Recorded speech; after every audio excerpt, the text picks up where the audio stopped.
Afternoon.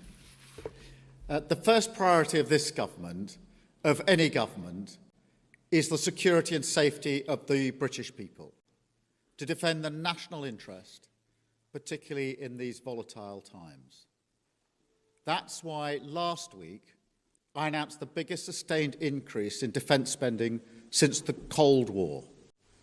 That's also why I met President Trump last week, to strengthen our relationship with America, and indispensable partners in defence and security. And it's why this weekend I've been hosting European leaders here in London to work together for the security of the United Kingdom, Ukraine, and Europe as a whole. Through my discussions over recent days, we've agreed that the UK, France, and others will work with Ukraine on a plan to stop the fighting. Then we'll discuss that plan with the United States and take it forward together. The purpose of today's meeting was to unite our partners around this effort, to strengthen Ukraine and to support a just and enduring peace for the good of all of us. Our starting point must be to put Ukraine in the strongest possible position now, so that they can negotiate from a position of strength. And we are doubling down in our support. Yesterday evening, the UK signed a £2.2 billion loan to provide more military aid to Ukraine, backed not by the British taxpayer, but by the profits from frozen Russian assets. And today I'm announcing a new deal, which allows Ukraine to use £1.6 billion of UK export finance to buy more than 5,000 air defence missiles, which will be made in Belfast, creating jobs in our brilliant defence sector. This will be vital for protecting critical infrastructure now and strengthening Ukraine in securing the peace when it comes. Because we have to learn from the mistakes of the past. We cannot accept a weak deal like Minsk, which Russia can breach with ease. Instead, any deal must be backed by strength. Every nation must contribute to that in the best way that it can, bringing different capabilities and support to the table, but all taking responsibility to act, all stepping up their own share of the burden. So we agreed some important steps today. First, we will keep the military aid flowing and keep increasing the economic pressure on Russia to strengthen Ukraine now. Second, we agreed that any lasting peace must ensure Ukraine's sovereignty and security, and Ukraine must be at the table. Third, in the event of a peace deal, we will keep boosting Ukraine's own defensive capabilities to deter any future invasion. Fourth, we will go further to develop a coalition of the willing to defend a deal in Ukraine and to guarantee the peace. Not every nation will feel able to contribute, but that can't mean that we sit back. Instead, those willing will intensify planning now with real urgency. The UK is prepared to back this with boots on the ground and planes in the air. Together with others, Europe must do the heavy lifting. But to support peace in our continent and to succeed, this effort must have strong US backing. We're working with the US on this point after my meeting with President Trump last week. And let me be clear, we agree with the President on the urgent need for a durable peace. Now we need to deliver together. Finally, we agreed that leaders will meet again very soon to keep the pace behind these actions and to keep working towards this shared plan. We are at a crossroads in history today. This is not a moment for more talk. It's time to act, time to step up and lead, and to unite around a new plan for a just and enduring peace. Thank you. I will now take a number of questions, starting I think, with you, Beth, at Sky. Thank you, Prime Minister. Watching President Trump berate a wartime president and defender of European freedom in the Oval Office said to many people what you've already said in a way, that everything has changed. Given that the US has become an unreliable ally, did you as European leaders discuss the prospect of actually going it alone, and actually what the reality of a US pulling out of this, all of this, would mean?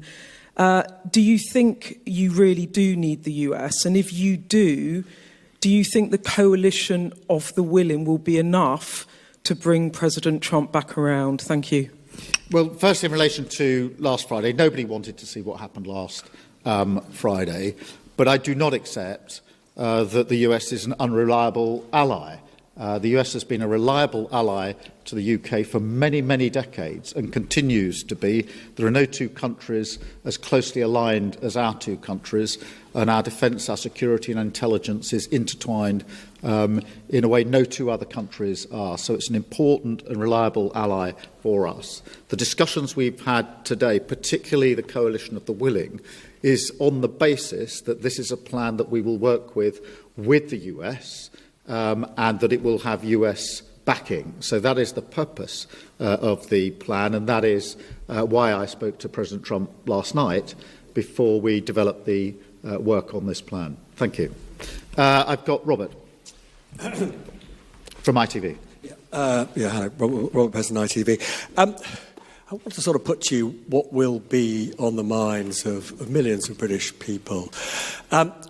With your commitment in the event of a peace deal to deploy British soldiers to Ukraine, is there now a more real prospect of Britain being at war with Russia? Can you rule that out? The whole point of a guarantee for any deal, or if there is a deal, is to preserve the peace.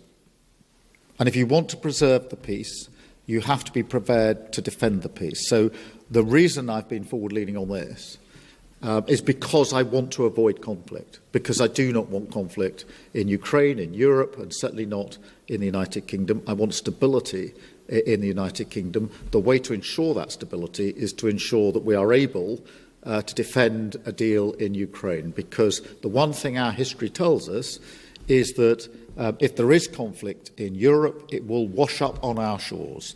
And already in the last 3 years, what's happened in Ukraine has had a massive impact on many working people back here in the United Kingdom, because their bills have gone up, their energy bills have gone up. There's been an instability in our economy caused by that conflict. So we are not unaffected by it. And of course, our own security and defence depends on the defence and security of Europe. So every step I am taking is in order to preserve peace, to avoid conflict, because the safety and security of the British people is my number one duty and responsibility, and I take it very seriously. Thank you. Chris at the BBC. Thank you, Prime Minister. Chris Mason, BBC News. After what happened the other night between Presidents Trump and Zelensky, do you feel a greater personal responsibility, alongside President Macron and others, for delivering a workable peace? And on the coalition of the willing, as you've described it today, are you persuading more people to join it? Thank you. On the question of responsibility, I do think the United Kingdom should step up and lead. We have done that historically as a nation, and we need to do it again. And that is why we're moving forward on this. On the coalition of the willing, yes, a number of countries have indicated today that they want to be part of the plan that we are developing. I'll leave them to make their own statements about exactly how they want to make that contribution. But we've been able to move that forward. I accept without criticism and with respect the position of other countries that may not feel that they want to contribute in that way. But I strongly feel that unless some move forward, we will stay in the position we're in, and not be able to move forward. And therefore, it is a deliberate plan to ensure that we get some momentum and pace here. And it is intended to preserve the peace, and it's intended to ensure that we stay in lockstep with the United States, which is my strongly held belief the best way to preserve security and defence in Europe and security and defence in the United Kingdom. Any sense of how many? Well, a number indicated today that they wanted to be part of the more forward-looking element. I will, rather than speak for them in terms of exactly how they'll make that known and what their contribution will be, I'll leave that to them. But I'm pleased that a number did indicate that they do think that this is a plan worth backing and that they want to play a part in it. And so we've made real progress today in the course of the last few hours. Thank you. Alex. Thank you, Prime Minister. Alex Wickham from Bloomberg. I'm sorry. On your coalition of the willing, do you think it can be bolstered by countries that aren't just in Europe? Essentially, we've got Canada represented here today. Do you think you could get countries beyond Europe to join the coalition of the willing, essentially make it almost a transatlantic partnership? And also, in terms of your plan to present back to Donald Trump, how soon do you need to get that done? Is that something that really needs to happen very quickly in days? Thank you. On the countries beyond Europe, obviously we had Canada here, who've traditionally taken a forward-leaning role. They've been working very hard with us on issues like training, and they've been a reliable ally. And I'm encouraging of that because they are already deeply vested in Ukraine. As I say, they've worked on the training, amongst other things. Yes, on the question of the US, look, I spoke to President Trump last night. I'm not going to go through the details of that conversation, but I would not be taking this step down this road if I didn't think that it was something that would yield a positive outcome in terms of ensuring that we move together, Ukraine, Europe, the UK and the US, together towards a lasting peace. And so that's the way I've approached this in the last few days. Hugo, from the I News. Thank you, Prime Minister. Hugo Jai from the I paper. Obviously, the other party that would need to sign up to any future peace deal is Russia. President Trump has said he wants to talk to Russia. You're coming up with a peace deal without Russia's involvement. What makes you think that Russia can be persuaded to sign up to this deal that's been agreed by its enemies? Well, in the end, a deal will have to involve Russia. Of course it will. But we can't approach this on the basis that Russia dictates the terms of any security guarantee before we've even got to a deal. Otherwise, we won't make any progress at all. It is, for a deal to be done, but if a deal is done, it has to be a deal that is then defended. Because what we've seen in the past is a cessation of the hostilities without any backup, and that was readily breached by Russia. And that is precisely the situation that I think we need to avoid this time around, which is why we're going down this road. Antonello, please, from La Repubblica. Thank you, Mr. Antonio Guerra from La Repubblica.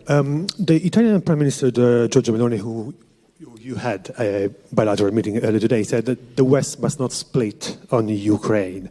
How can you try to convince Meloni and other European leaders that your plan and your coalition of the willing, is the right thing, and to persuade them to join?